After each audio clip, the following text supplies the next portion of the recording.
Specs correct గానే ఉన్నాయి, కానీ చదవడం మాత్రం చాలా డిఫికల్ట్ గా అనిపిస్తుందా? ఎన్నిసార్లు న్యూ స్పెక్స్ చేంజ్ చేసినా ఈ ప్రాబ్లం సాల్వ్ కాదు, ఎందుకంటే ఇది అసలు స్పెక్స్ ప్రాబ్లమే కాదు. దీన్ని మెడికల్ లాంగ్వేజ్ లో మ్యాక్యులార్ ఎడిమా అంటారు. మీ రెటినా సెంటర్ లో మ్యాక్యులా అనే ఒక మెయిన్ ఏరియా ఉంటుంది. మనం చదవడానికి, ఫేసెస్ గుర్తుపట్టడానికి, డీటెయిల్స్ క్లియర్ గా చూడడానికి ఈ ఏరియా చాలా అవసరం. ఎడిమా అంటే ఆ మ్యాక్యులాలో ఫ్లూయిడ్ స్టోర్ అయి స్వెల్లింగ్ రావడం. దానివల్ల మీ సెంట్రల్ విజన్ బ్లర్ గా అవుతుంది, కలర్స్ డల్ గా కనిపిస్తాయి, స్ట్రేట్ లైన్స్ కూడా వంకరగా కనిపించవచ్చు.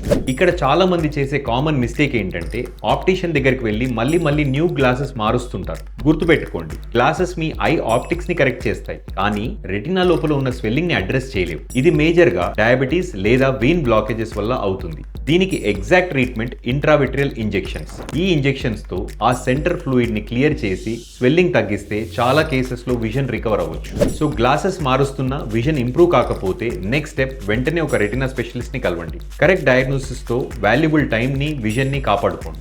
విజన్ గురించి కంప్లైంట్ చేస్తున్న మీ ఫ్రెండ్స్ అండ్ ఫ్యామిలీకి ఈ వీడియోని తప్పక షేర్ చేయండి. మీకు ఏదైనా డౌట్స్ ఉంటే కామెంట్ ఆర్ మెసేజ్ చేయండి.